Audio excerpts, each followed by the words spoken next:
Hello and welcome to Living in Lapland.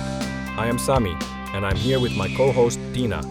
This is the podcast where we talk about everyday life here in Lapland in simple, clear English. We are happy you are with us today.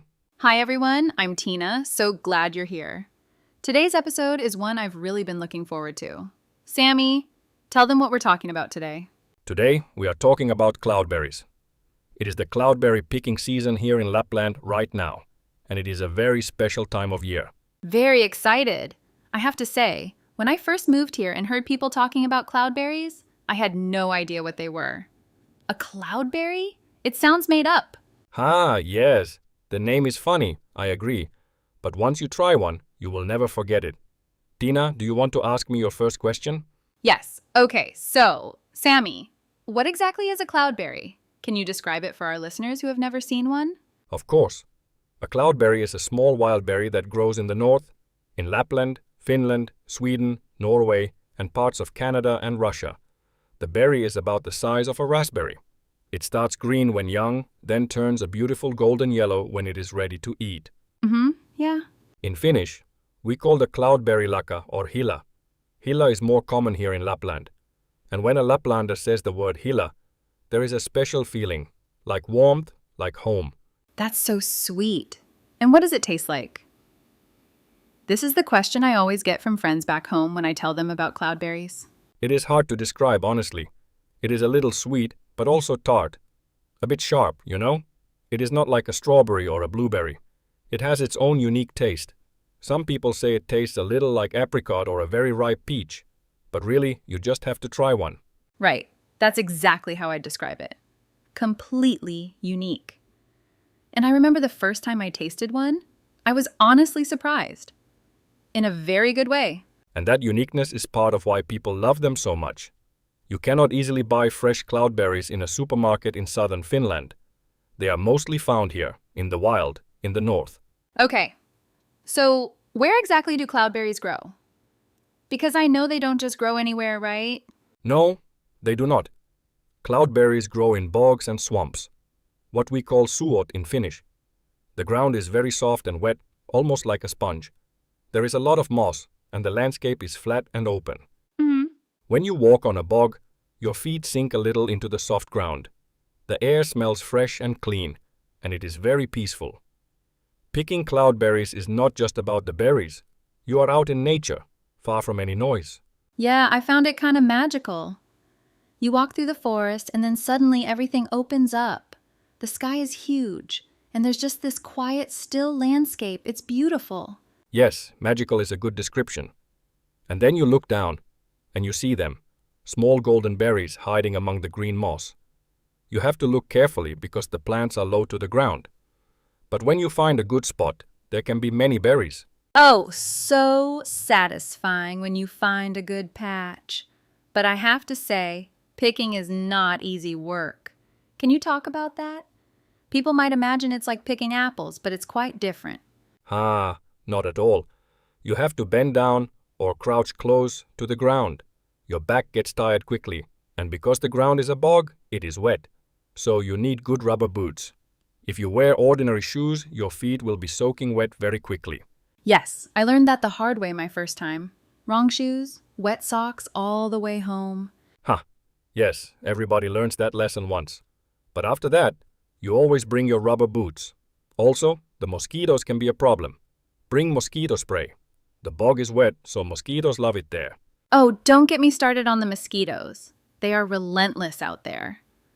But even with wet boots and mosquitoes, I still love going. There's something about it that just feels so wholesome and real. I know exactly what you mean. It connects you to nature and to tradition too. This is something people have done here for hundreds of years. Families go together. Grandparents, parents, children. Everyone picks.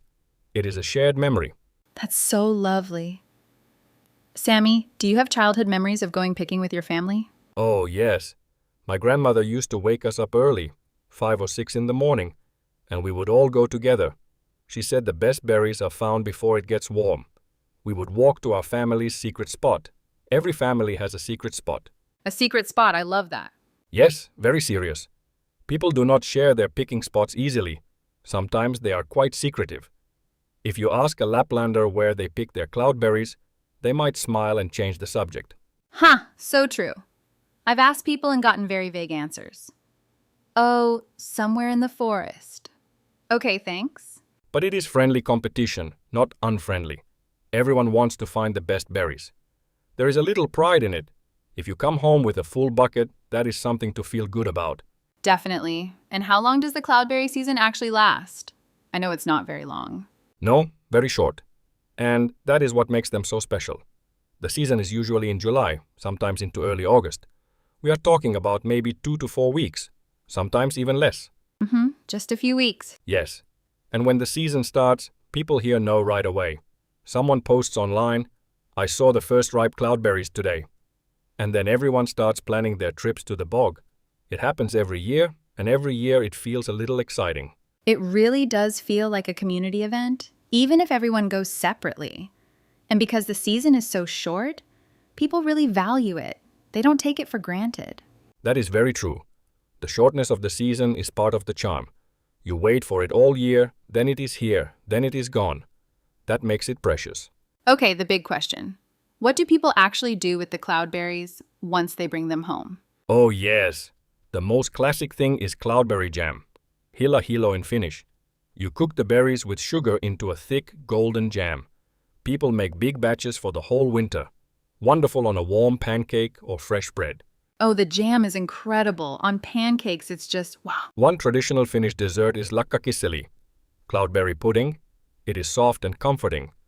But my personal favorite is very simple. Fresh cloudberries with whipped cream. Just the berries and a big spoonful of whipped cream. Perfect. Oh yes, that's mine too. So simple, but so delicious. The tart berry and soft whipped cream just work perfectly together. Also, cloudberries are used in a liqueur, lakkakiisseli, cloudberry liqueur. It is very popular as a gift for visitors.